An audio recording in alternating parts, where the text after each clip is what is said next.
तो hello friends, आज biology का चैप्टर चालू होने जा रहा है जिसका नाम है जीवों में जन्म। तो मैंने आपको कल इंट्रोडक्शन में बताया था कि मैं आपको एक चैप्टर चालू करने वाला हूँ।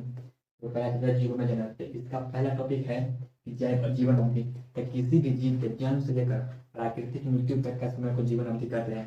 तो इसमें कुछ एग्जाम्पल में हो गया, जैसे हो गया गाय का जीवन अवधि होता है 26 वर्ष, और भेड़ का होता है, भेड़ का भी जीवन अवधि होता है 26 वर्ष, और तितली का 1 से 2 सप्ताह होता है। ठीक है, और होगा जीवों में जन्म। जीवों में जन्म यह एक प्रकार का जैव प्रकरण है जिसमें कोई जीव भाग लेते हैं और अपनी जैसे समान संतति का जन्म देते हैं, उसे कहते हैं जीवों में जन्म। तो जन्म है तो उसका कुछ महत्व ही होगा कि उसका जीवों का महत्व यह प्रजाति को बनाए रखती है, यह पर्यावरण को बनाए रखती है, जैव विविधता में बनाए रखती है और जैव विकास के योगदान है। अब ये हो जाता है जीवों में जन्म। तो ये जीवों में जन्म होता है दो प्रकार का होता है। एक होता है जीवों में जन्म, जीवों में जन्म 2 प्रकार का होता है। एक होता है लैंगिक और एक होता है अलैंगिक। लैंगिक होता है, लैंगिक में 2 विपरीत लिंग वाले जीव भाग होते हैं। लैंगिक जन्म में 2 विपरीत लिंग वाले जीव भाग होते हैं और अलैंगिक जन्म में एक संतति का जीव भाग होते हैं। ठीक है, तो अलैंगिक जन्म और अलैंगिक जन्म इसमें होता है एक जनक भाग। अलैंगिक जन्म में इसमें एक जनक के भाग होते हैं। अलैंगिक जन्म जनन की वह विधि जिसमें केवल एक जनक के भाग होते हैं उसे अलैंगिक जन्म कहते हैं। जनन की जिसमें होता है कि जनन की वह विधि जिसमें केवल एक जनक ही भाग लेते हैं। अलैंगिक जन्म होता है कि इसमें जन्म की वह विधि जिसमें केवल एक जनक के भाग लेते हैं उसे अलैंगिक जन्म कहते हैं। अलैंगिक जन्म होता है, अलैंगिक जन्म के कुछ प्रकार हैं जो इस प्रकार हैं, देखिए। तो अलैंगिक जन्म प्रकार इसी प्रकार है, जो इस प्रकार है।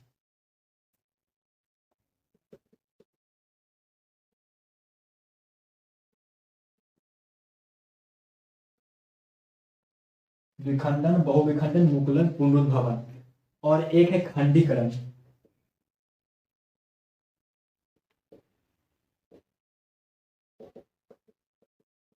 यह अलैंगिक जन्म के प्रकार है। इसमें जो होता है द्विखंडन, इसमें देखिए ये जो होता है द्विखंडन, इसमें दो है तो इसमें कोई भी जीव दो बराबर द्विखंडन यानी दो बराबर भागों में बढ़ जाएगा। दो बराबर भागों, इसमें द्विखंडन में कोई भी जीव दो बराबर भागों में बढ़ेगा। इसका डिफिनेशन होता है कि अलैंगिक जनन की वो विधि जिसमें कोई जीव दो बराबर भागों में बढ़कर नई संतति का निर्माण करते हैं उसे अलैंगिक जनन कहते हैं।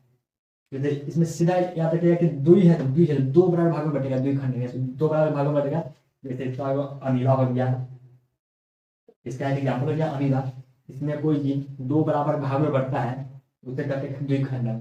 द्विखंडन मतलब बहुविखंडन, बहु इसमें आ गया, बहु आ गया। तो बहु मतलब फिर बहुत सारा।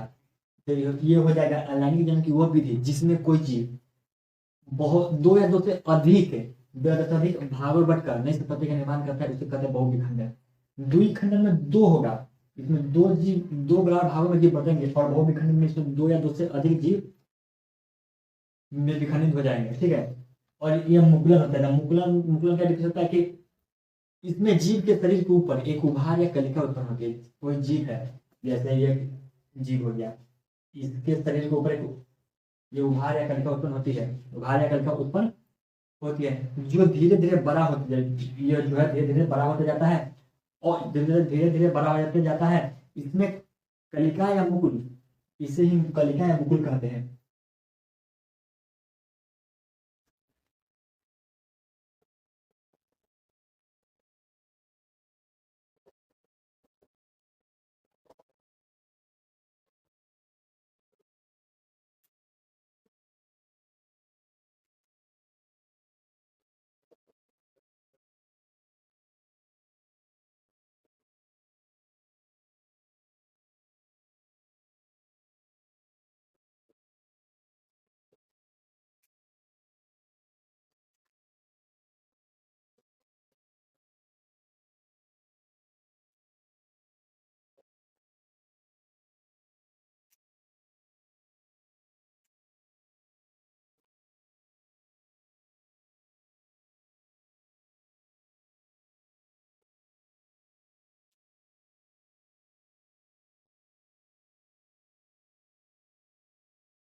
तो अलैंगिक जन्म के कुछ प्रकार थे, जो कि द्विखंडन है, बहुविखंडन है, मुकुलन है और खंडीकरण है, और एक दो ऐसे हैं और भी है जो उसको मैं आगे बताऊंगा, जिसमें है कि द्विखंडन।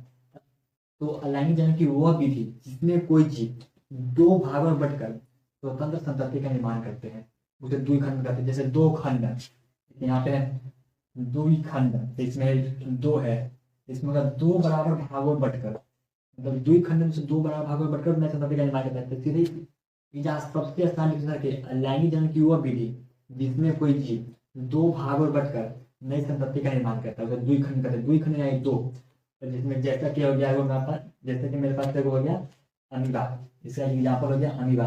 अमीबा जो ऐसा होता है, कुछ ऐसा अमीबा होता है जो द्विखंड में, इसमें ये करते रहता है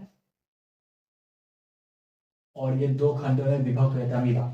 अमीबा जो होता है द्विखंड होता है। और मेरे पास अगला है बहुविखंडन। तो अलैंगिक जन्म की वह विधि जिसमें कोई जीव दो या दो से अधिक भागों में बंटकर नई संतति का निर्माण करता है। बहुविखंडन, बहुविखंडन मतलब समझिए बहुविखंडन, बहुत सारा, बहुत सारा। तो अलैंगिक जन्म की वह विधि जिसमें जीव दो से अधिक भागों में बंटकर संतति का निर्माण करता है, उसे बहुविखंडन कहते हैं। जैसे अस्पंजिला, बहुविखंडन है कि बहुविखंडन है कि बहुत सारा, अस्पंजिला। अब मुकुल है इसमें, जिसमें किसी जीव के ऊपर, मुकुलन में इसमें जीव के ऊपर एक उभार या कलिका उत्पन्न होती है, जो उससे जो जीव है, जैसे कि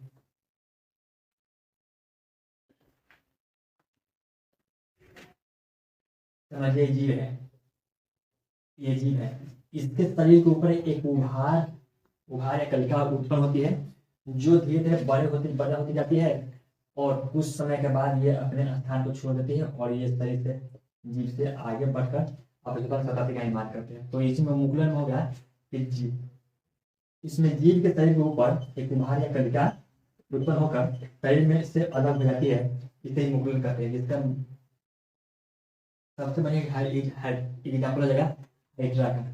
ये जो मैंने फिगर बनाया था वो हाइड्रा का ही फिगर है।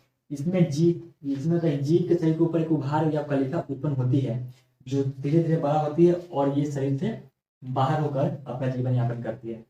और उसके बाद खंडीकरण। खंडीकरण में ये अलैंगिक जन्म की वो विधि है जिसमें जीव कई भागों में बंटती है और हर एक भाग से एक नए जीव का निर्माण होता है, उसे खंडीकरण कहते हैं। खंडीकरण बन गया।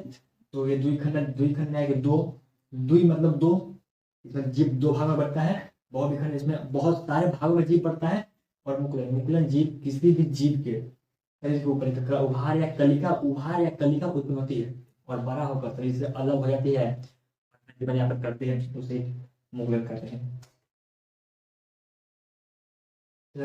पुनरुद्ध भवन, इसमें किसी जीव के कोई अंग कटकर अलग हो जाती है या नष्ट हो जाती है, जैसे उस कटे हुए अंग से नई संतति का निर्माण होता है, उसे पुनर्भवन कहते हैं। इसका एग्जाम्पल है गिरगिट। जैसा कि आपने देखा होगा अपने घर में, कभी भी देखा, कहीं भी देखा होगा कि जो गिरगिट होता है उसका पोछी कट जाता है, पूछ जो होता है वो कट जाता है, तो उसके मतलब जो पोछी कटा हुआ होता है उसकी जगह कुछ दिनों पश्चात नया पोछी आ जाता है, उठा जाता है, उसी को कहते हैं पुनर्भवन। यानी कि किसी भी जीव के कोई अंग कट कर नष्ट या अलग हो जाती है, तो उस जगह पर नई संतति का नए अंग का निर्माण होता है, उसे पुनर्भवन कहते हैं। जैसे इंसानों में भी होता है बाल जो होता है फिर बढ़ जाएगा, उसी को पुनर्भवन कहते हैं। यानी कि कटे हुए नष्ट हुए अंग से नए का निर्माण होना पुनर्भवन कहलाता है। और जन्म, प्रतिकूल अवस्था में कुछ जीवों में आंतरिक कलिकाएं निकलती है, प्रतिकूल अवस्था में कुछ जीवों में आंतरिक कलिकाएं निकलती है तथा उस कलिका से संतति का निर्माण होता है, उसे ही जेन्यूल कहते हैं। इसका एग्जाम्पल था एस्पेंजिला। इसका सबसे बेहतर होता है एग्जाम्पल एस्पेंजिला। ठीक है, तो मैंने बताया द्विखंडन में होता है कि इसमें अलैंगिक की वह विधि जिसमें किसी भी जीव के दो खंड यानी दो भागों में बढ़ जाते हैं, उसे ही द्विखंडन कहते हैं। जैसे अमीबा देखने होंगे, अमीबा दो भागों में बढ़ता है, उसे द्विखंडन कहते हैं। बहुविखंडन मतलब बहुत सारे भागों में बढ़ जाना। तो अलैंगिक की वह विधि जिसमें कोई जीव दो या दो से अधिक भागों बढ़कर संतति का निर्माण करता है, उसे बहुविखंडन कहते हैं। मुकुलन किसी भी जीव के शरीर के ऊपर एक उभार या कलिका उत्पन्न होती है, जो धीरे धीरे बड़ा होती है और शरीर से अलग होकर अपने नई संतति का निर्माण करता है, उसे मुकुलन कहते हैं। ठीक है। और पुनर्भवन में इसमें किसी भी जीव के कोई भी अंग कटकर अलग हो जाती है, नष्ट हो जाती है, और वो पुनः उस अंग से नया अंग का निर्माण होता है, उसे ही पुनर्भवन कहते हैं। और जब प्रतिकूल अवस्था में कोई जीव में आंतरिक कलिकाएं निकलती है तथा उसमें सतत अपना जीवन यापन करती है, उसे ही जमुन कहते हैं। और जैसा कि होता है कि देखिए, याद करने का सबसे बेहतर तरीका द्विखंडन। द्विखंडन होता है तो द्विखंडन में दो दो बराबर भागों में बटेगा। इसमें जीव दो भागों बराबर भागों में बटेगा। बहुविखंडन, बहुविखंडन बहुत, बहुत मतलब बहुत है, यानी दो या दो से अधिक अधिक भागों में बढ़ता है, उसे बहुविखंडन कहते हैं। उसके बाद मेरा एक टॉपिक है टॉरुलेशन। टॉरुलेशन पे तो कई क्वेश्चन पढ़ाई होता नहीं है, लेकिन मैं आपको टॉरुलेशन के बारे में बताता हूँ। टॉरुलेशन क्या होता है? कई बार एक कोशिका में दो या दो से अधिक मुकुल विकसित हो जाते हैं, दो या दो से अधिक मुकुल विकसित होते हैं, जिसमें जिसमें प्रत्येक वर्ड पुनः एक नए मुकुल विकसित करते हैं, उसे टॉरुलेशन कहते हैं। जैसे मान लीजिए जीव है, इस जीव में एक से अधिक मुकुल विकसित हो जाते हैं। ये जीव है, इसमें एक से अधिक मुकुल विकसित हो जाते हैं और पुनः विकसित हुए मुकुल से एक नए मुकुल का विकसित होना, इसी को टॉरुलेशन कहते हैं।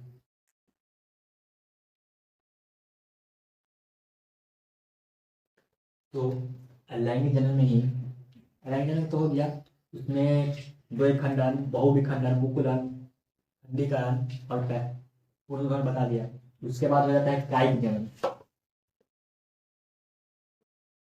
कायिक जनन इसमें होता है, कायिक जनन क्या होता है?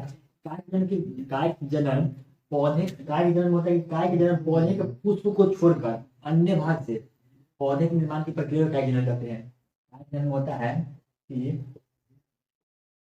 पौधे के पुष्प को छोड़कर अन्य भाग से पौधे के पुष्प को छोड़कर अन्य भाग से पौधे के निर्माण की प्रक्रिया को कायिक जनन कहते हैं।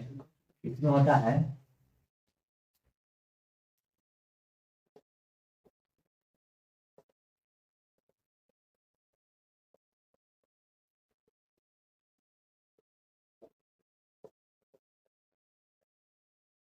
कायिक जनन पौधे के पुष्प को छोड़कर अन्य भाग से पौधे के निर्माण की प्रक्रिया को कायिक जनन कहते हैं। ठीक है, ये हो गया। उसके बाद आता है कायिक जनन के बाद है प्राकृतिक विधि।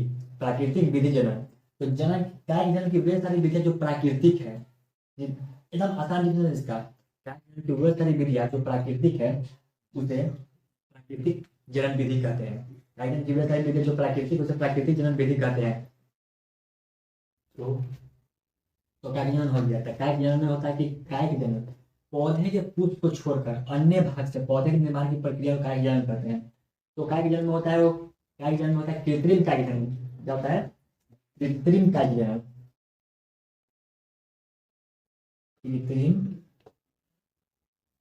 कृत्रिम कायिक जनन। कृत्रिम कायिक जनन में क्या होता है? इसमें जो दो होता है, कर्तन लगाना और एक पैबंद लगाना। तो कर्तन लगाना में होता है कि जब पौधे के तनों को काटकर भूमि में रोप दिया जाता है, तो इससे नए पौधे का निर्माण होता है, उसे ही कर्तन लगाना कहते हैं। जैसे गुलाब का फूल, गुलाब के पौधे किसी भी टहनी को किसी भी जगह से काट कर भूमि में रोप दिया जाता है, तो उससे नए पौधे का निर्माण होता है, तो उसी को कहते हैं कर्तन लगाना।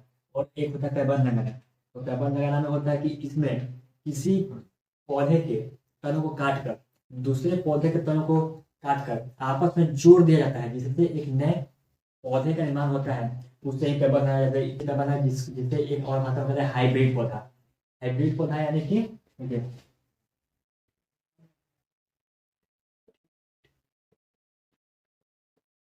कर्तन लगाना का डिफिनेशन है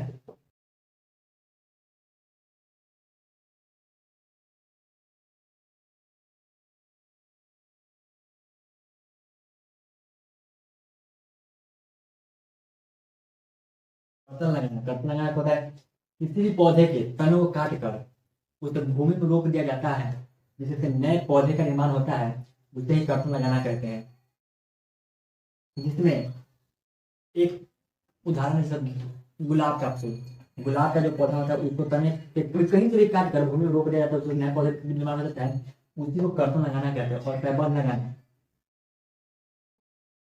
पैबंद लगाना, पैबंद लगाना उसके बारे में बता रहा हूँ।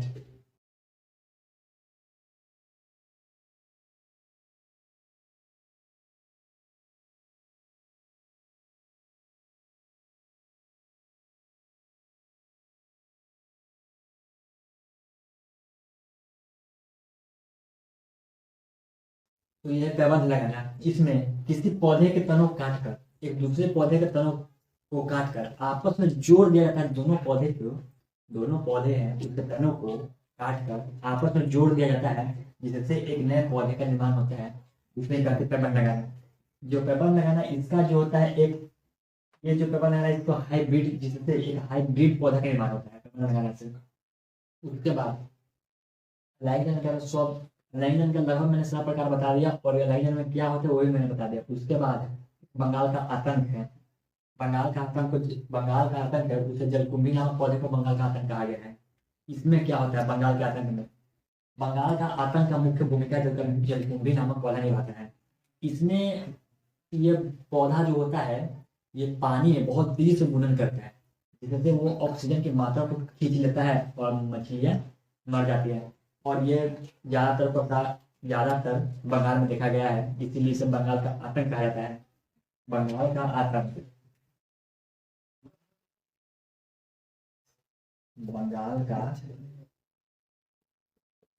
बंगाल का आतंक में मुख्य भूमिका जलकुंभी है। जलकुंभी ये एक पौधा होता है जो ऑक्सीजन को पानी इसमें से खींच लेता है, और ये पानी बहुत तेजी से गुणन करता है। जलकुंभी जो होता है पानी में बहुत तेजी से गुणन करता है, जिससे इसका पौधे की मात्रा बढ़ने से ये ऑक्सीजन को बहुत तेजी से खींचता है, जिससे मछलियां मर जाती हैं। बंगाल का आतंक, जब मैंने बताया कि बंगाल का आतंक जो जलकुंभी नाम पौधा है बंगाल का आतंक। इसमें होता है कि जब ये जो पौधा है ये बहुत तेजी से पानी में गुणन करता है, जिससे इसकी मात्रा बढ़ जाती है, और ये ऑक्सीजन को बहुत तेजी से खींचता है, जिससे पानी में रहने वाले मछलियों या जीव जंतु को कठिनाई होती है। इससे ही बंगाल का आतंक कहा गया था। सिर्फ ऑब्जेक्टिव में क्वेश्चन आएगा, ज़्यादातर सब्जेक्टिव में तो नहीं आता है क्वेश्चन, लेकिन ऑब्जेक्टिव में आया क्वेश्चन कि बंगाल का आतंक किसे कहते थे, जलकुंभी नामक पौधा। आतंक किसे कहते, जलकुंभी नामक पौधा। और एक होता है बांस। ये बांस जो होता है, बांस में पुष्पासन क्रिया कितना वर्ष में होती है, तो बांस में पुष्पासन क्रिया 50 से 100 वर्ष में होती है। बांस जो था, बांस में पुष्पासन क्रिया 50 से 100 वर्ष में होती है, ये भी आपको डिटेल पूछा जाएगा। और एक होता है नीला कुरिंजी। नीला कुरिंजी, इसका ये होता है 12 वर्ष में एक बार होता है नीला कुरिंजी, 12 वर्ष में एक बार है। ये सब आपको देखिए पूछा जाएगा कि नीला कुरिंजी कितने साल में होता था, 12। नीला कुरिंजी का पुष्पासन कितने साल में होता है, 12 साल में। और बांस में पुष्पासन क्रिया कितने साल में होती है, तो 50 से 100 साल में। और बंगाल का आतंक किसे क्या है, जलकुंभी नामक पौधे कहा गया है।